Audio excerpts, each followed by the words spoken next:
എന്താ ചൂട് അല്ലേ? ഇപ്പൊ മലയാളികൾ അങ്ങോട്ടും ഇങ്ങോട്ടും പറയുന്ന ഒരു പ്രധാന കാരണമാണ് ഈ ചൂട്. ചൂട് ദിനം പ്രതി വർദ്ധിക്കുകയാണ്. നമ്മൾ തന്നെയാണ് ഇതിനൊക്കെ കാരണക്കാർ. ഉള്ള മരമൊക്കെ വെട്ടിക്കളഞ്ഞാൽ പിന്നെ ചൂട് കൂടാണ്ടിരിക്കുന്നത് എങ്ങനെയാ അല്ലേ? എന്നാൽ കാസർകോട്ടെ അനിൽ മാഷ് അവിടെ വ്യത്യസ്തനാകുന്നു. തന്നെ കൊണ്ടാവും വിധം വഴിയരികിലെല്ലാം മരങ്ങൾ വെച്ച് പിടിപ്പിക്കുകയാണ് ഈ മാഷ്. എന്നും രാവിലെയും വൈകുന്നേരവും അവ നനച്ച് പരിപാലിക്കുകയും കൂടി ചെയ്യുന്നു അദ്ദേഹം. അനിൽ മാഷിനെ മാതൃകയാക്കണം നമ്മൾ മലയാളികൾ.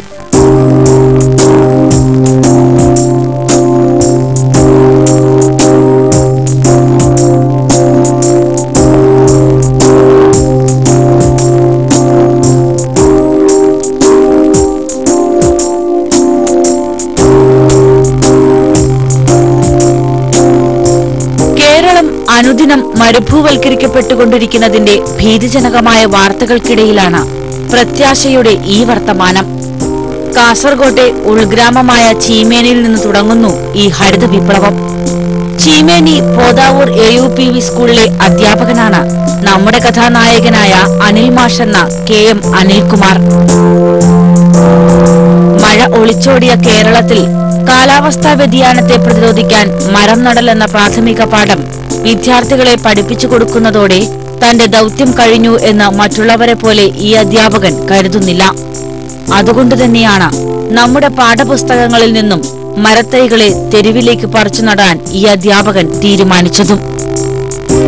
സ്കൂളിൽ രൂപീകൃതമായ ഹരിതസേനയെ കൂട്ടുപിടിച്ചായിരുന്നു ഈ സാഹസം. അങ്ങനെ 2010 പോതവൂർ മുതൽ ചീമേനി വരെയുള്ള 4 കിലോമീറ്റർ ദൂരത്തിൽ 400 മരത്തൈകൾ വച്ച് പിടിപ്പിച്ചു നമ്മുടെ മാഷ്. 2011 900-ഉം 12-ൽ 1000-ഉം മരത്തൈകൾ ഈ അധ്യാപകന്റെ നേതൃത്വത്തിൽ വെച്ചുപിടിപ്പിക്കപ്പെട്ടു. ഇന്ന് ചെറുവത്തൂർ ചീമേനി റോഡിൽ 18 കിലോമീറ്റർ ദൂരത്തിൽ പ്രതീക്ഷയുടെ തണൽ വിരിച്ചു നിൽക്കുകയാണ് 2300-ഓളം മരത്തൈകൾ. എന്നാൽ ഇതൊന്നുമല്ല യഥാർത്ഥ അത്ഭുതം.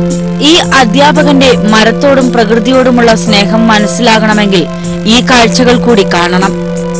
കഴിഞ്ഞ 3 വർഷമായി ഈ മരത്തൈകളെ ഇദ്ദേഹം പൊന്നുപോലെ പരിചരിക്കുന്നു. ശനി ഞായർ ദിവസങ്ങൾക്ക് പുറമെ അവധി ദിവസങ്ങളിലും മറ്റു ജോലികൾ മാറ്റിവെച്ച ഈ മരങ്ങൾക്ക് പിന്നാലെ കൂടും അനിൽ മാഷ്. രാവിലെ തന്നെ സുഹൃത്തിന്റെ ലോറിയുമായി നേരെ സ്കൂളിനടുത്തുള്ള വീട്ടുവളപ്പിലേക്ക് പോകും. അവിടെ നിന്നാണ് വെള്ളം ശേഖരിക്കുന്നത്. അത് കഴിഞ്ഞ് മരങ്ങളുടെ അടുത്തേക്ക്.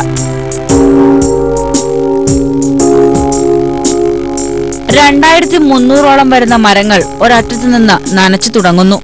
വലിയ പൈപ്പ് ഉപയോഗിച്ചാണ് ഈ നന. ഇത്തരത്തിൽ ഒരു റൗണ്ട് പൂർത്തിയാവണമെങ്കിൽ 4 മണിക്കൂറെങ്കിലും എടുക്കും. ഇങ്ങനെ രാവിലെയും വൈകുന്നേരവുമായി 8 മണിക്കൂർ എടുത്താണ് ഈ അധ്യാപകൻ പ്രകൃതിയോടുള്ള തന്റെ കടമ നിർവഹിക്കുന്നത്. ആഗോളതാപനത്തെ കുറിച്ച് നമ്മൾ കുറെ വർഷങ്ങളായിട്ട് ചർച്ച ചെയ്യപ്പെടുന്നുണ്ടെങ്കിലും ഇന്നിപ്പോൾ യഥാർത്ഥത്തിൽ അതിന്റെ കെടുതികൾ ഏറ്റവും കൂടുതൽ കേരളത്തിൽ നമുക്ക് നേരിട്ട് ബാധിച്ചുകൊണ്ടിരിക്കുന്ന ഒരു സാഹചര്യം നിലവിലുണ്ട്. അപ്പോൾ ആഗോളതാപനത്തെ ചെറുക്കുന്നതിന് വേണ്ടി വനവൽക്കരണം തന്നെയാണ് ഏറ്റവും പ്രധാനമായി നാം ചെയ്യേണ്ട കടമ എന്ന തിരിച്ചറിവ് ഈ ഒരു പ്രവർത്തനം ഏറ്റെടുക്കുന്നതിന് വേണ്ടി ഞങ്ങളെ പ്രേരിപ്പിച്ചിട്ടുണ്ട്. ചെങ്കല്ല് നിറഞ്ഞ മണ്ണിൽ വളരെ പ്രയാസപ്പെട്ടാണ് മരങ്ങൾ പിടിപ്പിച്ചെടുക്കുന്നത്. വനം വകുപ്പിൽ നിന്നാണ് മരത്തൈകൾ ശേഖരിച്ചത്. സാധാരണഗതിയിൽ മാർച്ച് ഏപ്രിൽ മാസത്തിലാണ് നന ആരംഭിക്കാറുണ്ടായിരുന്നതെങ്കിലും മഴ മാറി നിന്നതോടെ ഇത്തവണ ജനുവരിയിൽ തന്നെ വെള്ളവുമായി തെരുവിലേക്ക് ഇറങ്ങേണ്ടി വന്നു ഈ അധ്യാപകന്. എന്നാൽ ഈ മരമൗലികവാദിയുടെ പ്രവർത്തനങ്ങൾ വെറുതെയായില്ല. പ്രകൃതി സംരക്ഷണത്തിന് ജൈവബദൽ ഒരുക്കി മാതൃകാപരമായ പ്രവർത്തനങ്ങൾ കാഴ്ചവെച്ചതിന് ദേശീയ വനം പരിസ്ഥിതി മന്ത്രാലയത്തിന്റെ സെന്റർ ഫോർ എൻവയോൺമെന്റൽ എഡ്യൂക്കേഷൻ ഏർപ്പെടുത്തിയ പര്യാവരൺ മിത്ര ഒടുവിൽ ഈ ഗ്രാമീണ സ്കൂളിനെ തേടിയെത്തി.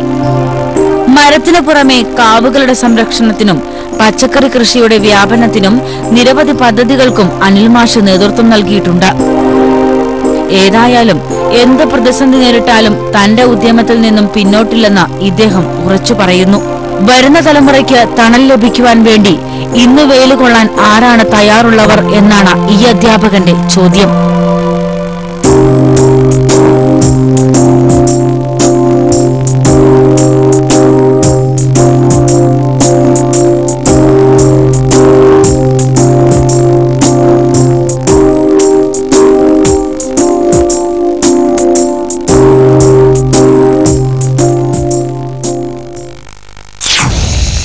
അപ്പോ എല്ലാ ആഴ്ചയിലും പോലെ ഇത്തവണയും സമയം ഇവിടെ തീർന്നു.